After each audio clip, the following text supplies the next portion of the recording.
Oh man. Well, Broncos country, I don't know about y'all, man, but I am exhausted, but I am very, very happy to be reacting with this game. This was kind of last minute. We Jeremy and David Talks Broncos and myself will still be going live tomorrow night. But Jeremy was wired just like he's wired. I'm exhausted, but we wanted to break down the game, man. The Broncos win a thriller on Monday night. A fun game for the casual football fan for sure, which is good because Yeah, we've been a terrible primetime team in terms of at least having snoozers and stuff like that. So, Jeremy, what are watchability. your thoughts, man? How you feeling, bro? Oh, I feel relieved mainly. Like Yeah, finally, it was like phew. Yeah. You texted during that end of that. You said that was the full Jameis Winston experience. That sure was, and it took a long time to finally get it. But dang, God, I was my dog was like upstairs, like hiding in the corner somewhere because I yelled so much. I was so upset during that game. I was like, "What are they doing? Oh my!" Like, that was yeah, brutal. I yeah, mean, for a game we were up almost the whole thing.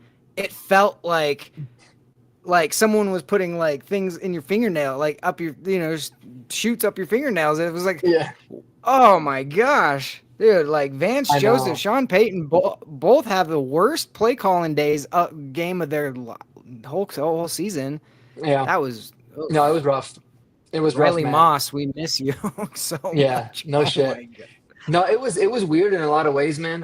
Very uncharacteristic with a lot of things, but I'll say this first and foremost that game was like I really think the true coming out party for Bo Nix because I mean, yeah, we had so many opportunities in the game to put the team away, we didn't. But every Yeah. time we needed a big drive, a big throw, a third down, any kind of points, man, oh man, did Bo deliver? And Yeah. there's a lot to break down with him. We could probably go for 10 hours talking about him. But I mean, what do you like? Do you feel like this is one of those defensive games that is kind of an anomaly, or is there some cause for concern? I mean, I get that we should be healthier coming out of the bye, but what are your thoughts on it overall?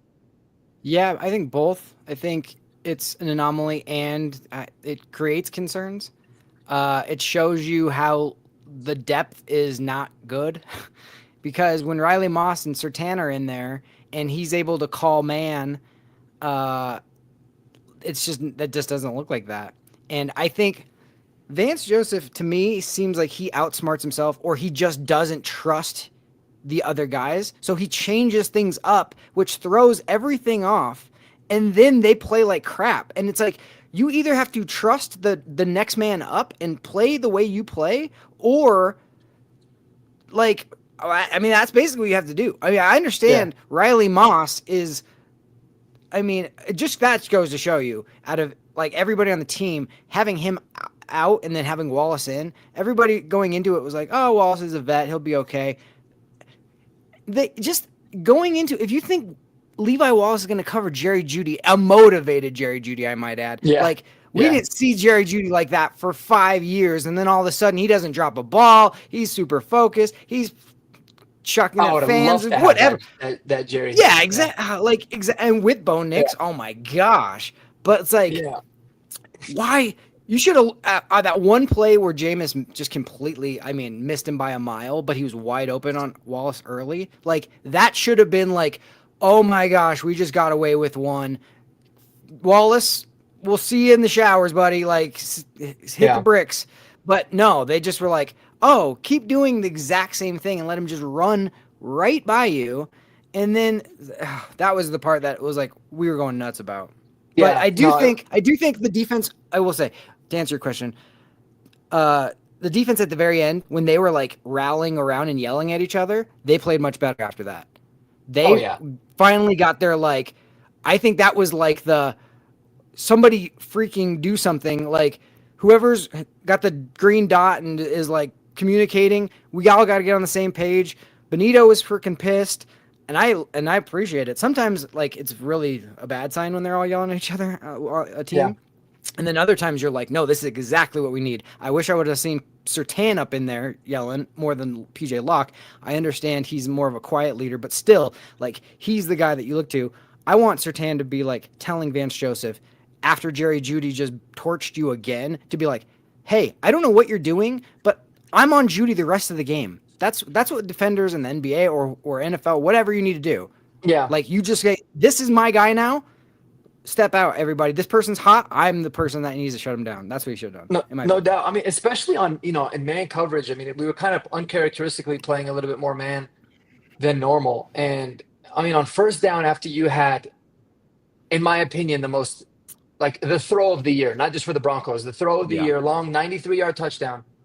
And Dime. you just go like, no safety help, man coverage on Jerry Jeudy with Levi Wallace is absurd.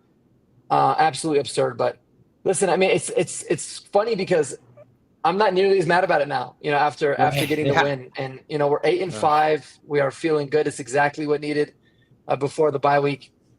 And I had heard, and I'd looked it up to confirm this, if the Broncos beat the Colts at home after the bye, they have a 98% chance of making the playoffs. So, I mean, This basically means that the Broncos can clinch a playoff berth before Christmas. So, I mean, holistic, like, taking a full look at the big picture. How does that make you feel? Yeah, with rest leading up to it, you have no excuses not to play well and come in focus. What worries me a little bit is this was the second game in a row where the defense came out not sharp. We didn't come out sharp against the Raiders either. And and then Sean even made like a little, not excuse, but just kind of like explained it like, you're going to have games that you're not, you don't play focused 13 out of maybe 7 good teams, and they still figure out ways to win it. Well, we just put back-to-back unfocused games. And this one was really bad because it was like, wake up already. And this, we had an extra long break, I mean, you had the extra day to prepare for this. I don't know what it is with primetime games, dude. And Denver, and like the refs in Denver, I hate talking about like whistles. I hate it. But it's like, how do you miss face masks, offsides, like, what do you call it? The false start. False starts. I mean, it's obvious stuff that you're just like, how do you miss like obvious things? And it always happens in Denver. That game was worrying me because it seemed like every bounce. I mean, how many times did Winston's arm get hit and the ball's just sailing up there and then nobody's underneath the cradle and take it?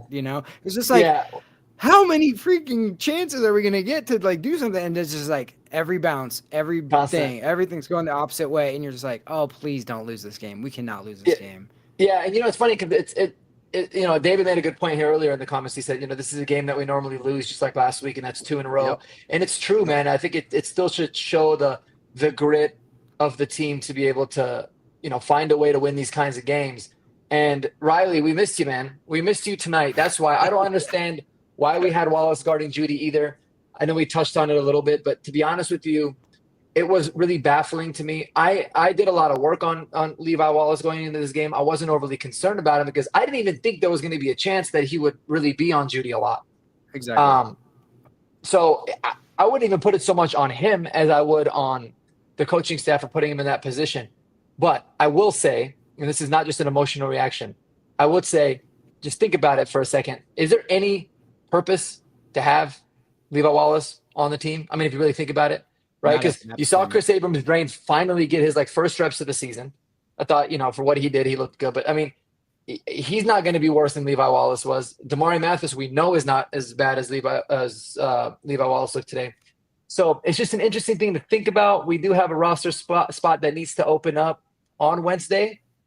I doubt that happened, but just something to think about. But yeah, to answer your question, D-Rock, on here, where was the defense? I think the defense was taking their bye week a little bit early, and they were just thinking about I don't know what they were doing, because even the fire wasn't there, but something clicked in that fourth quarter, man, late in the fourth, because aside from the Bonito pick six, which was a beautiful thing as a whole, they finally stepped up and made some plays, and so And yeah, the amount of busted covers is just and it's one of those things that it's like it really worried me because man, we do have a good secondary when everyone's healthy, but when the pass rush is not going, there was some things that were a little bit concerning today, overall for sure.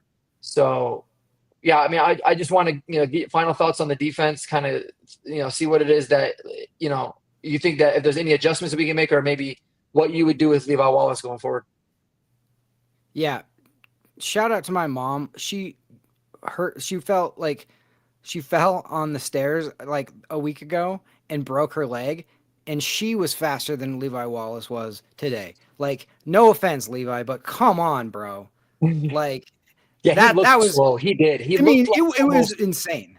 Yeah, I feel like he was almost like shocked by it. There was a one camera shot, Yeah, like you saw a look on his face, and he didn't even know if he was like mad or not. He was just like confused. But I hope your mom's right. still okay, man.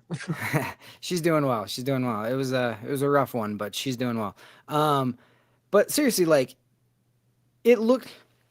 I mean, Judy looked insane good. Like, and he looked so fast. But Mhm. you're putting like their fastest, best weapon against our slowest old weapon, and it was just like I'm more mad. I'm not even. I'm mad at Levi Wallace, but like at the same time, he played bad. But like you can't. That was inexcusable to keep him out there doing that.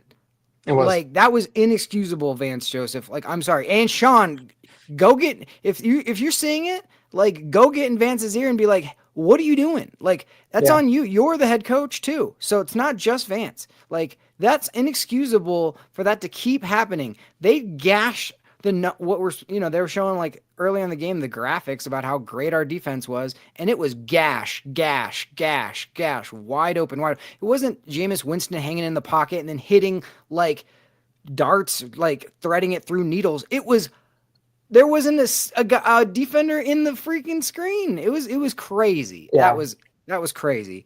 Um, No, it was shout brutal. out.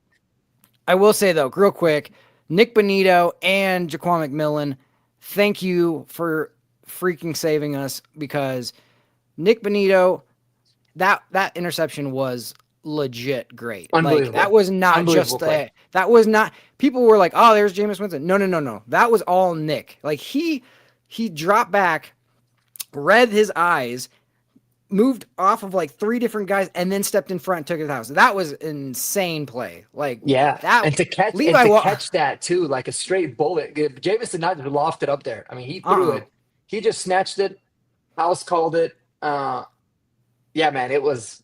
Nick Bonito he's turning into an absolute superstar. Like right before our eyes. Even late game, like you just feel confident he's going to be the one that's making plays. He had an amazing spin move that almost caused an interception of Jameis, and he definitely is not the problem. But I think Broncos country should be thrilled. There's so much, man. There's so much to go through with this game. Um, Yeah. and if there was one particular, or maybe like a couple different moments that like really you felt like, were maybe your favorite parts. What do you think that they would be for you?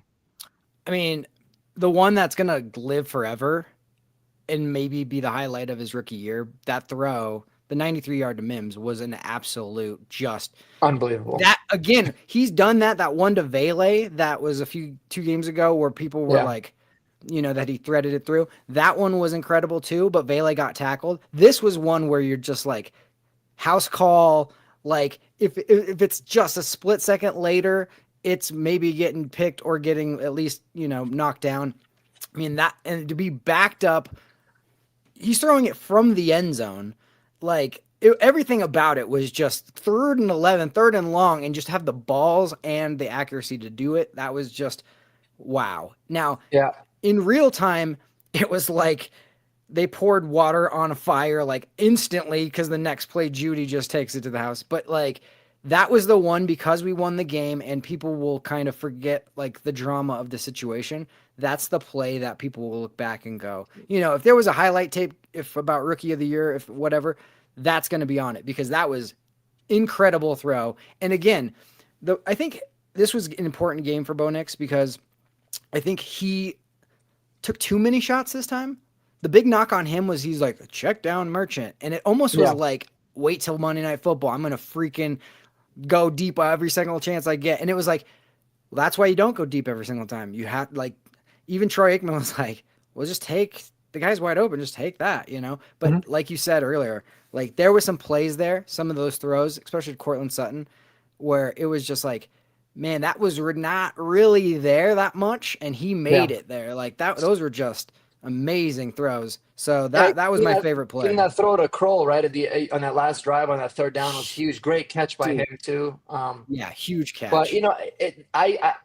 today I really understood why Sean Payton said he's got a little bit of what's his name? Ferris Uh, Bueller. yeah, he's got a little bit of Ferris Bueller in him because he did. And what I loved about it is on the post game, right before we actually got on, he was talking about I'm going to think about the ones that I screwed up, Yeah, and that's yeah, just yeah. kind of shows how awesome he is. Hmm. But if I'm not mistaken, and I could be, I'm going to go back and watch the film from last year on the all 22 tape. But do you remember the game we played against the Texans last year when Russ had a very similar throw across the middle, and I think it was Derek Stingley that made a pretty damn sweet play on it, but the ball kind of Yes. sailed a little bit. Uh-huh. I'm pretty certain that was the exact same play call. And talk about an indefensible throw. Crazy. It was the highlight of the season. It'll probably be the highlight of the season for the rest of the year. I went crazy. I copied the thing, the link, sent it over to my wife. Like went upstairs, like let's watch it together.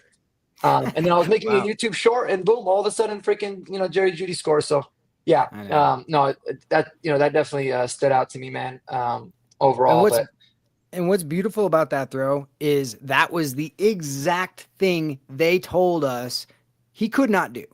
yeah, They said he was bad under pressure. They said he doesn't have arm strength, and that like that was the epitome of like every single one of those people on the pre-draft takes of like third round talent, all this stuff. That was like you can't argue with that. I'm sorry. You yeah, cannot. That was absolutely everything you said he wasn't, all in one play. yeah.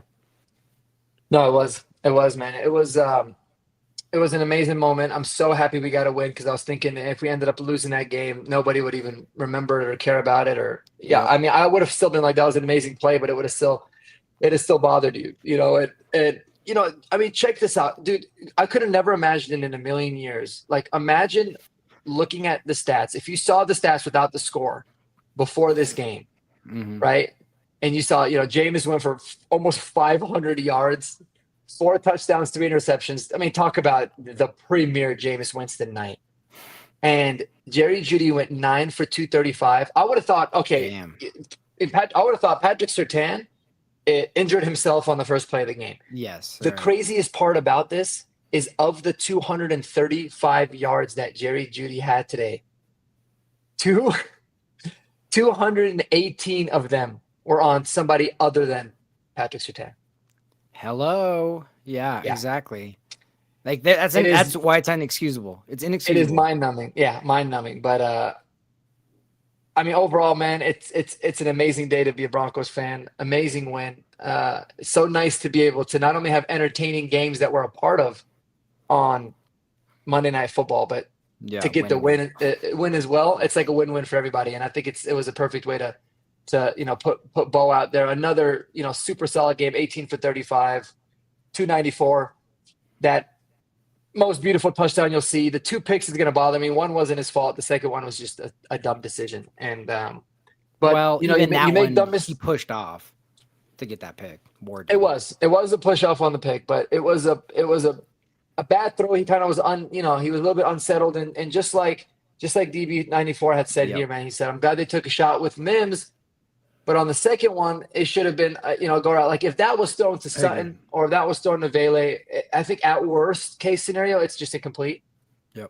So I don't like that, and he might have been a little bit late with it, but overall, I'm curious what everybody else in the comments thinks. I'm like still, I literally feel like I ran a marathon, man.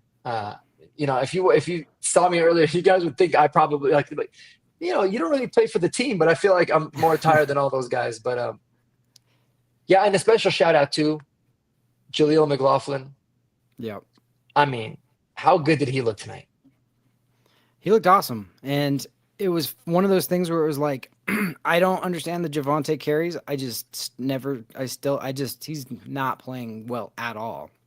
And they tried to get Estime later, and I think he got frustrated because the one they finally gave him at late, it was like blown up immediately. There's nothing he could do, and he was like, "Now you're gonna give me that." But when we're third and short, like, or even second and short, that's when I don't want you to run it with McLaughlin.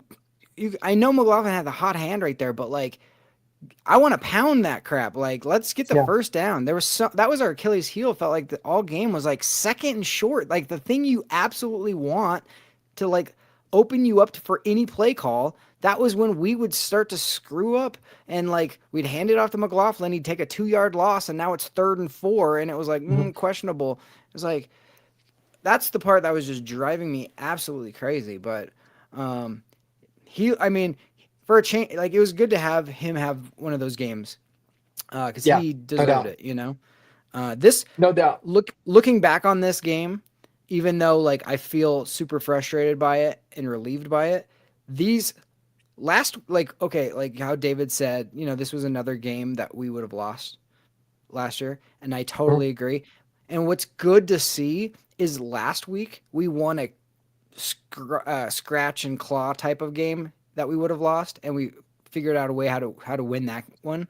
And then this game was a freaking barn burning shootout of a Yeah. game with just everything's like your defense is playing bad. Like who knows what's going on? Just explosions everywhere. Like you having a big play, they're having a big play, and you figured out how to win that too. And that's going Yeah. to be huge, huge going forward because learning how to win, it's like, how do you learn how to, come back from a loss? How do you learn how to deal with success? It's just one of those things that we hadn't come across yet because our offense hadn't been good enough where we were in like shootouts, and our Mhm. defense has been really good. It just haven't been a season like that. But learning how to win these games and when the ball's not going your way and you're not getting calls and all the other things that are happening, having that fight on the sideline and Bo sitting in the pot, like handling his business.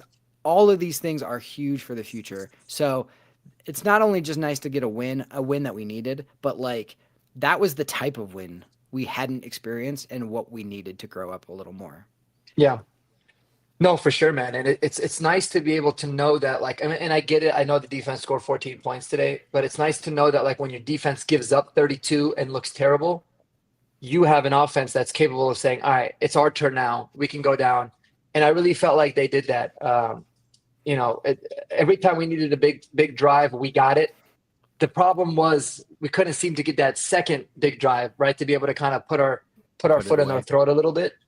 But it worked out. It worked out well, and I think for as poorly of decisions as Sean Payton made today, I think that there was a lot of decisions that he made, the calls that he makes, that I think really tells the true story of how he feels about this team.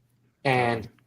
And I will always say, like, he tends to game plan things on the offensive side pretty well, and like I feel like he always has a feel for like how the game might go, and taking the field goal at the end versus going for it. I was like saying let's just go for it because I didn't know if I trusted Yeah. the defense, but Oh yeah. he had I think enough of a feel for the team to be able to say, you know what, worst case scenario they go down and score. I think our offense can go down and get it, but he might have just felt some sort of energy from the players of like this defense could put it away if we score here. So Well, it seemed um, like it seemed like somebody upstairs or somebody else like got in his ear about it because and I appreciate the fact that he at least he wanted it so bad. He really, really, really wanted to go for it. He didn't even think about it. And then it seemed like whoever he trusts, maybe it's an analytics person, maybe it's somebody else, I don't know. But it seemed like somebody was like, we have to take the lead here. We just have to. Like this Kansas City would always do this where they just take the lead and you're like, okay, here we come. We're going to drive. And then they end up winning off of some fluky crap. And then you're like, that's why they take the lead. That's why you take the lead. And I appreciate the fact that Sean's so confident and stubborn, but he's also not unwilling to listen to other people. Because yeah. there's no way he was going to not go for that if somebody didn't talk to him because he was 100% going for it. And I didn't. And if you Yeah, watch the play I would call, have I didn't I like would the have way they liked to lined see it them. up. Yeah, I would have liked to see him like rush to the line, maybe try to get him off sides, and then not necessarily burn the timeout. Obviously, it doesn't matter now. To be able to kind of think about it. But he might have been back and forth in his head a little bit and got the play call in. But David here says, is it the second fourth quarter comeback for Bo? He's trying to remember if the Jets was. The I just Jets looked it was. up, and I The think, yeah, Jets was. technically that was because we were down 7-6 going. No, actually, no, it wasn't. We were up 7-6 going into the fourth. I know, but then they took the in the lead, fourth, and then they we took came the lead back. 9-7. Yep. Yeah. Right. Yeah. Exactly. This one Yeah. feels a lot better. I will say that. That game was just another way to like figure out a way to win, like a freaking sloppy, nobody can do Yeah. anything kind of play. Yeah. We've had a lot. We've had a but lot it's of weird games, but it's been really good for the team, I think, overall. it's so good. It's so good because we have so many young guys that are learning, like that have not been situations like this, and having it, prime time Monday Night Football. That's a whole element of his own, and learning how to win those games too. And there's a lot to just be like, all's well that ends well. If you get the win, it's like, whew, I can just forget about all the crap I just saw because that's out of character. And I think Riley will be okay. And I think, hopefully some lessons were learned with like, maybe don't play certain people. But that was a win that we needed to learn how to win. So that's the takeaway of tonight is I did not expect a game like that. I definitely did not expect both Sean and Vance to not call very well good games, but that happens sometimes. And the guys on the field figured out a way to win. And yeah, Jaquan McMillan, I have been on him this season because he's given up some stuff that was just driving me nuts. Yeah. And today he was super solid. And that play, and then the presence of mind to get up and run for the touchdown was awesome because he hit himself pretty good. And then he was like, I don't think I've been touched. So that was awesome. Yeah, he's always been one of my favorite players. I mean, for sure, he struggled a lot more this year than he has last, which has been surprising to me. But I just love him, man, because I'm telling you, he's got so much Chris Harrison. I'm like, he doesn't get flustered, and he's always adding that energy. I really think he's the heartbeat of that secondary. If you think about it, like Riley's kind of the guy that he'll talk a lot of junk, but he'll bring some energy, but he just kind of does his job. PS2, same kind of thing. Brandon Jones seems like he's a pretty low-key guy that plays really well. And PJ Locke's kind of up and down, but man, Jaquan McMillan, he just, he's good. He's so good in the run game as a nickel. That's where he reminds me a lot of Chris Harris Jr. is that he's a really good tackler. He's physical, even though he's small. But he just brings the juice, man. I love it. And to see him make the play was amazing. We were talking about it. Imagine if that was Chris Abrams-Drain that made that game-sealing pick. What that would have done. It would have just been like, why didn't you play that? Where has this guy been? Yeah. Yeah. But, we haven't to be fair, like with Riley and Jaquan and Pat, we haven't needed those guys. Yeah. And no, for sure. When you finally need somebody, you really get to see some stuff. And I mean, it's surprising that they went Drain over Mathis a little bit because Mathis is like the vet, but like, all right, like, and he's going to learn.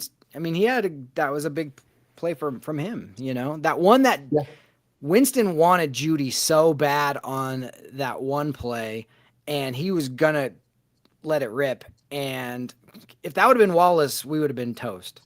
And are you talking about the one that completed to Elijah Moore? No, I'm talking about the one that ended up being like a sack, but he wanted Judy and they just, and Drain just like locked him. And it was like, that was the one where if that would have been Wallace again, he would have absolutely smoked us. And it would have been like, here we go. But that was huge. Yeah, he blanketed him, man. And on the play that the ball was completed to Elijah Moore when Abrams-Drain was on him, go back and watch it. Jerry Judy was absolutely covered like a glove by PS2 on the other side. So it was weird, man. A lot of head scratching stuff. Thankfully, we don't need to cry about it. We could just kind of laugh about it at this point.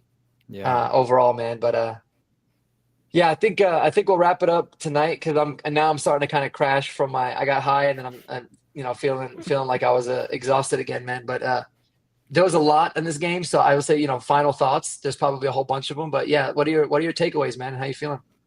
Yeah, final takeaway. I mean, basically to reiterate, like, just this was a game that you didn't know how to win, and that we hadn't been in one of these, and I'm just happy with like the resolve of the guys because, the defense. It was almost like I really wanted that touchdown to go up and then make them have to drive all the way down. But to only get the field goal to go up a little bit and then put it on the defense, a defense that had struggled and struggled and struggled and struggled, and then for Yeah. them to respond is a big deal. That was huge. And then at the very end, even in garbage time, they score a touchdown off of that. They blow that whistle on Drain, and they put it at like the 1 or the 2. They can easily score, and now you're like got 40 seconds left and an onside kick. Anything can happen. And now they just need a Yeah. field goal to win. And for Cody, and Locke was there too. If Cody didn't intercept that last pass, Locke was going to. They were both there. So I love the fact that they, had to fight through some horrible game and responded. So Yeah.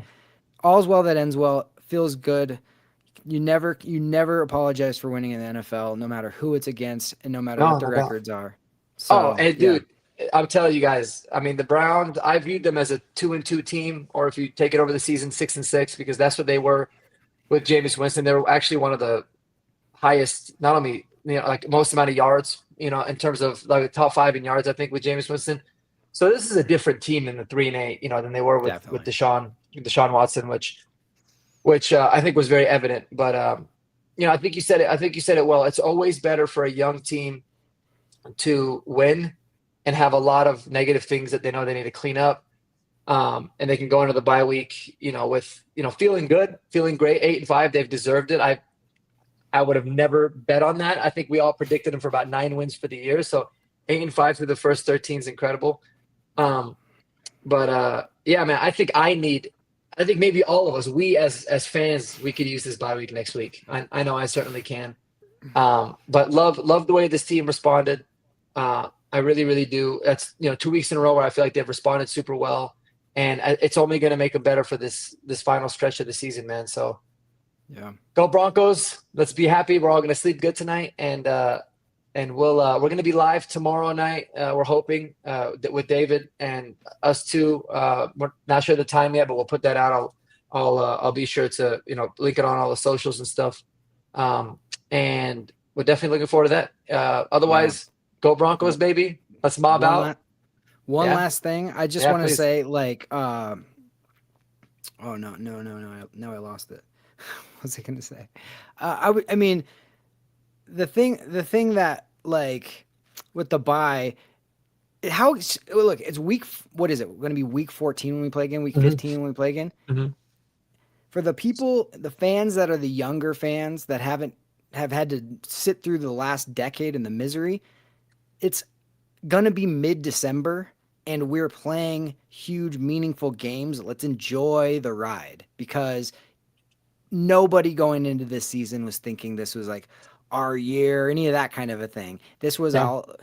Now we're into like, we've done so much trudging through all of like the rookie mistakes and all that stuff, and we're sitting here at 8-5 going into a bye, and it's just like, really enjoy that, because it has been a long time since we have been this late in the year, and we have everything in front of us, Yeah. and everything's looking good. So like, No it's doubt just about been it. a long time since Yeah, well since said. And I'm that's gonna happened. I'm gonna talk to my little nephews about that too, and be like, guys, for most of their lives, basically, some of them, their whole life, the Broncos have been dog shit, but they're really starting to get it now. And I'm like, this is how it used to be more for us, but definitely Yes. enjoy this, man, because it sucks when it doesn't go this way. So I think very, very well said. But I appreciate all you guys that tuned in.